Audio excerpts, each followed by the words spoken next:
बहुत भयंकर हुआ। आगे ये श्लोक कहता है कि अयताय, जो ब्रह्मचर्य से हीन है, जो अपनी इंद्रियों पर काबू नहीं कर सकता, अधिक खाता है, अधिक सोता है, अधिक कामी है, क्रोधी है, ऐसे मनुष्य को भी विद्या प्राप्त करने का अधिकार नहीं है।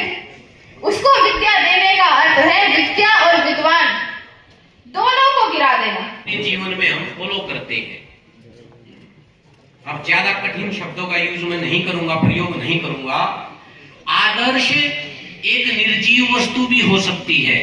जैसे एक उदाहरण देता हूं, हम हरियाणा की भूमि पर खड़े हैं यहाँ, और प्रायः अधिकांश आर्यों और आर्यों, श्रेष्ठों और श्रेष्ठों, यही उद्देश्य है हमारा कि हम इस पूरे संपूर्ण विश्व को आर्य बनाएं। इसलिए तो कहा गया है कृणवन्तो विश्वमार्यम्। क्या कहा गया जी?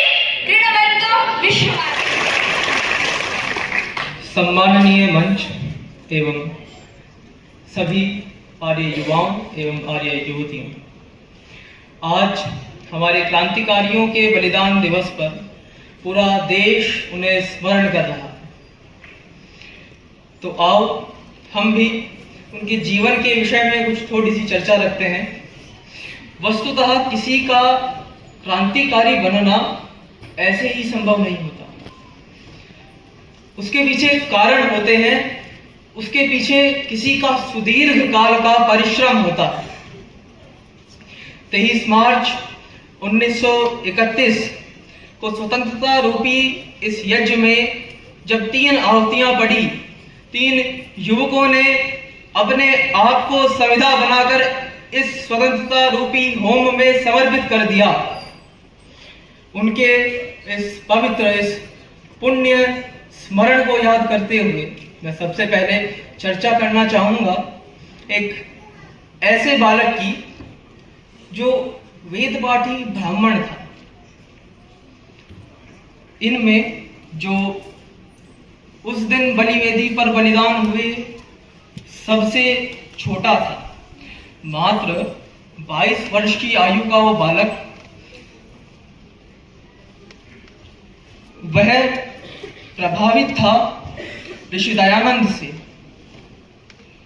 ऋषि दयानंद की उस विचारधारा से जो उपजी थी लोकमान्य तिलक के वचनों में, जब उन्होंने कहा था कि स्वतंत्रता मेरा जन्मसिद्ध अधिकार है। और वो भी क्यों ना, मैं देखता हूं मेरे पिता, मेरे आचार्य और आर्य महासंघ के समस्त आचार्यगण हर 15 दिन में दोहराते हैं, आहुतियां देते हैं, इदं स्वराज्याय इदं न मम। और क्योंकि वह वेद पाठी था तो निश्चित ही उसको यह याद था कि तिलक जी ने यह पंक्तियां यूं ही नहीं कह दी, ये ईश्वरोक्त वेद की आज्ञा है। उसने अपने आप को इस आज्ञा में समर्पित कर दिया और इस बलिवेदी पर अपना सर्वोच्च बलिदान दिया। इसके बाद चलते हैं हमारे अपने दूसरे क्रांतिकारी की तरफ। को पार करना है, इस संसार में हमें अपने आप को स्थापित करना है, हमें आर्यावर्त तक जाना है। और आर्यावर्त तक जाने से पहले हम डूब नहीं सकते, आर्यावर्त तक जाने से पहले हम तितर बितर नहीं हो सकते, आर्यावर्त तक जाने से पहले हम इधर उधर नहीं जा सकते। हमें आर्यावर्त तक जाना है तो हमें आर्य संसार बनाना होगा। और वास्तव में ये बात हवा हवाई नहीं, ये बात मैं आपको हवा हवाई नहीं बता रहा हूं, बल्कि इस बात को वेद में पुष्ट किया है।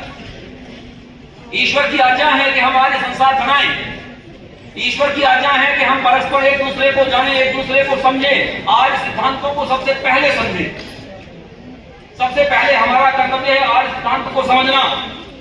दूसरा है उस आर्य सिद्धांत को स्थापित करने के संबंध में सोचना, आर्यों के हिताहित का सोचना, आर्यों के हानि और लाभ का विचार करना।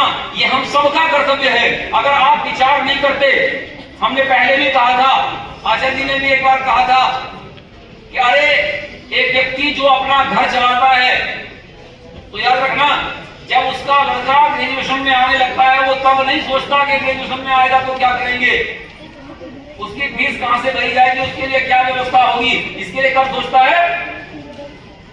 जब वो हाई स्कूल में था तब ग्रेजुएशन की सोच रहा था उसका पिता कि आज हाई स्कूल में आ गया, ग्रेजुएशन में आएगा तो क्या करेंगे, कहां से फीस भरनी होगी। अगर नहीं सोच रहा हो तो बताओ जिस दिन ग्रेजुएशन में आया उस दिन उसकी फीस भरी जा सकेगी? बोलो नहीं। तो अगर उसे फीस भरनी है तो उसे पहले से विचार करना पड़ता है। एक छोटा सा घर नहीं चलता बिना विचारे, और संसार तो कैसे चलेगा। और हमें तो कौन सा संसार चलाना है, हमें तो आज संसार चलाना है। तो हमें एक दूसरे के लिए सोचना होगा, हिताहित सोचना होगा, हमें एक दूसरे आदमियों के साथ में अपना व्यवहार करना होगा। के माध्यम से आगे बढ़े हैं और निरंतर संघर्ष कर रहे हैं और जैसे तैसे आगे बढ़ रहे हैं। 14 राज्यों में आर्य महासंघ का कार्य चल रहा है और इसके साथ ही साथ एक तरफ जहां विद्या का कार्य है वहीं आर्य क्षत्रिय सभा जिसके अध्यक्ष आर्य